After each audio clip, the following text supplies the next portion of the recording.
Hey guys, it's Brad here with Arborview Properties. We're a house buying company out of North Metro Atlanta. We do buy houses all over the Metro Atlanta area. So if you have a house that you want to sell, we'd love to buy your house from you. Definitely check us out. There's a link below. But I wanted to do a quick video about what repairs should I make to my house in order to sell it. That's a question a lot of people have. And sometimes you can open up a can of worms when you start making repairs to a house. Or you start updating things and you fix this and it makes that look bad, and then you fix that and it makes that other thing look bad, and then before you know it, you just might as well just remodel the whole house. And then you get to that point and you realize, well, hey, I really like this. I remodeled this house. Let's just stay here and not even sell it at all. So that happens sometimes. Obviously, you want to fix the major things, right?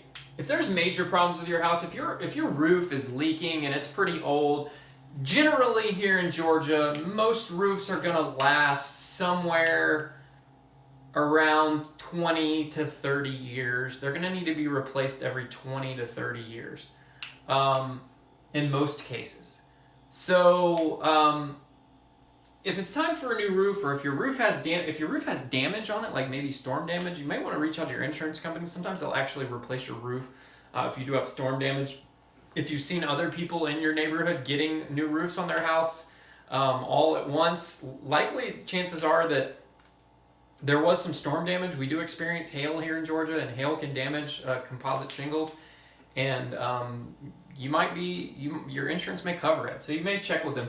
We actually had a house that we purchased back in the beginning of April, and the seller reached out to us, and we looked at the house and they said, look, there was some damage and the house does need a new roof. And I said, okay, well, it's going to cost me $7,500 to put a new roof on this house. So I can offer you this price today and I'll do the roof after I buy it. Or you can go check with your insurance company, and if they'll cover it, you pay your deductible, which I think in his case, this gentleman's case, was $500. And they put a $7,500 roof on it. Ironically, his quote for his roof was within like $100 of what I had estimated it would be, because we buy so many houses, and my brother-in-law owns a roofing company. I know how much roofs cost. I can look at a roof and kind of get a pretty rough estimate of what I think it would cost to replace it. So anyways, that was kind of funny. So he actually ended up making more money, because I said, well, why don't you just go to your insurance company, go ahead and have them replace the roof, and then you can pocket the difference. And he did, and I gave him $7,500 more, because at the end of the day, if he didn't do the roof and I bought it, my offer was $7,500 less, because hey, I got to put $7,500 in a roof and fix the roof on the house. So it worked out better for him in the long run. Air conditioner, generally here in Georgia, right? We know we're a heavy cooling climate. We're using our air conditioners more than we're using our heaters. And if you have a two-story house, generally your upstairs unit is going to be the first unit to go compared to your downstairs unit, because it gets a lot more demand because hot air rises. And anyways, so your air conditioner, generally your air conditioning system is going to need to be replaced every 15 to 25 years. Depending on how good of a unit you buy and how much, if you buy a cheaper unit, they're not going to last as long. They're going to have more problems. But if you buy like a really, really nice, expensive unit, a lot of times they can last for a long, long time. I've been through some houses. We bought a house last summer that had a Train system that was and Train is a pretty good, my HVAC guy likes to use Trains. There's so many good systems out there, but Train is pretty good. They do last a long time. I have a Train system in this office here. This is in my basement at my house, and we have a Train system in the basement. But anyways, this house had the original Train system from like 1992 in the house, and it was still working great. We did go ahead and replace the system because it was that old, but it blew ice cold, and it had been working since 1993, right? And that was last summer in 2018 that we bought this house, so it was still kicking. We did take it out, and we put a brand new Train system back in the house, just so we could sell it with a new air conditioning system. So if you have foundation issues, you should definitely take care of those. Foundation issues can get very expensive, but sometimes they can be actually pretty simple. There's quite a few foundation repair companies you hear on the radio and see advertising on TV. I'm not going to mention any names, but if you're seeing a lot of advertising from them, they do good work, but they're really, really, really, really expensive.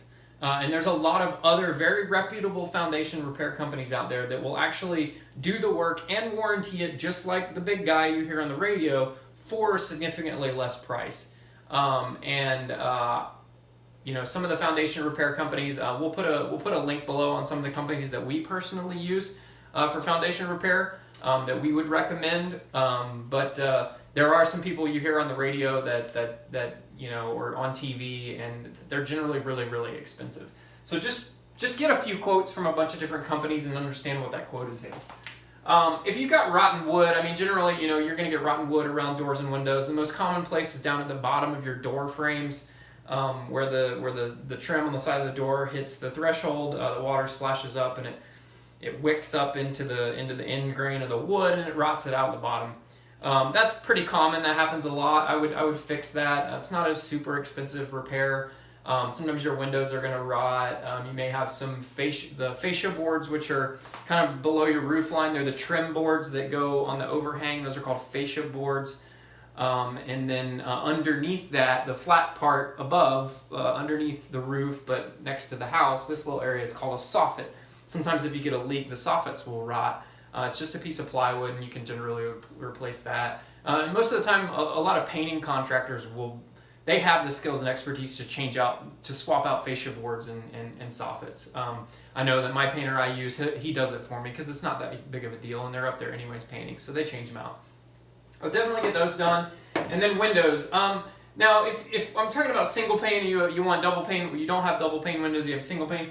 What I'm saying here is fix the broken windows, or if you do have double pane windows and those windows are fogged up, what's happened is the seal has broken and has leaked inside the window, and it's allowed condensation and moisture to get in between the two panes of glass, in which case they're going to replace that pane of glass. There's a lot of glass companies around Atlanta, but personally we use a company called Fast Glass and Mirrors out of Kennesaw to do all of our houses. They're located in Kennesaw, Georgia. And they make their own glass in-house. I use them to do all of our houses if it's within their 25-mile radius range, and they'll come out and actually swap the window out, and they are really fast. Every time I've used them, they've come, let's say, on a Tuesday to measure, and on Wednesday they installed. The very next day they installed the glass, and the prices are very reasonable. So definitely fix broken windows and windows with issues. I actually put paint and flooring down in here in minor because that's more of like cosmetic. If your paint is in really bad shape and your walls are really, really, really dirty, look, I have little kids. There's a line around the bottom of all of our walls, right, where the kids just touch the walls with their dirty hands and rub them in their oils, and I'm just gonna wait until we're getting ready to sell the house and I'll repaint the walls. I'm not gonna do it now because it's just gonna get messed up again. Flooring, if you have flooring that's buckling and cupping and broken or whatever, you definitely should replace flooring. If it's just scratched or scuffed or whatever, I wouldn't worry about it too much. There's some products you can put on top of it.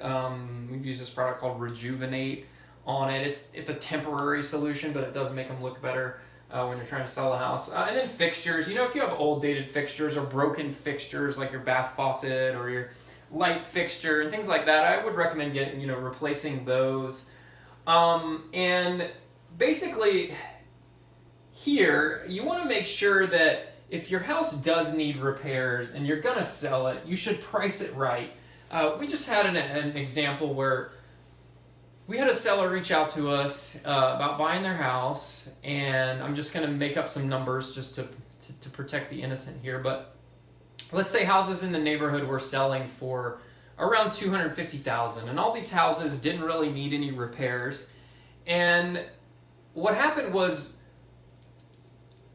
the seller basically wanted full retail value for that house, even though their house probably needed somewhere between $12,000 to $15,000 in repairs. They wanted to get what their neighbor down the street who had the perfect house was getting, which was $250,000. Well, they wanted $250,000 for their house too. Well, I hate to break it to you, but why would someone buy your house that needs $12,000 to $15,000 in repairs and give you full market value for it? That's just not realistic, and you need to be realistic about things. So you should always price it right and take that into account that, hey, this house does need some repairs, and you're going to reduce that price. Now, are you going to get less money? Could you get more money if you made the repairs and you did it? Yeah, absolutely. You're absolutely right. But you got to figure out what your time's worth to you, and if your time is worth more than that, then I would just sell it with needing some repairs, maybe fix a few things, but price it appropriately. Figure out how much it's going to cost to fix all that, and take that into account when you're selling it. And don't get greedy. Don't try to sell it, because what's going to happen is if every other house in your neighborhood looks really, really nice and your house needs a lot of repairs and you're priced the same as Johnny down the street, well, ask yourself a question. If you were buying a house, why wouldn't you just go buy Johnny's house down the street rather than what makes your house so special that you can get $250 for a house that needs a lot of repairs when they can go down the street and buy Johnny's house for the exact same price and get a perfect house that doesn't need any repairs? You have to be realistic there. Your last option here, and this is what we specialize in, sell it as is. Don't do any of this. Don't make any repairs to the house.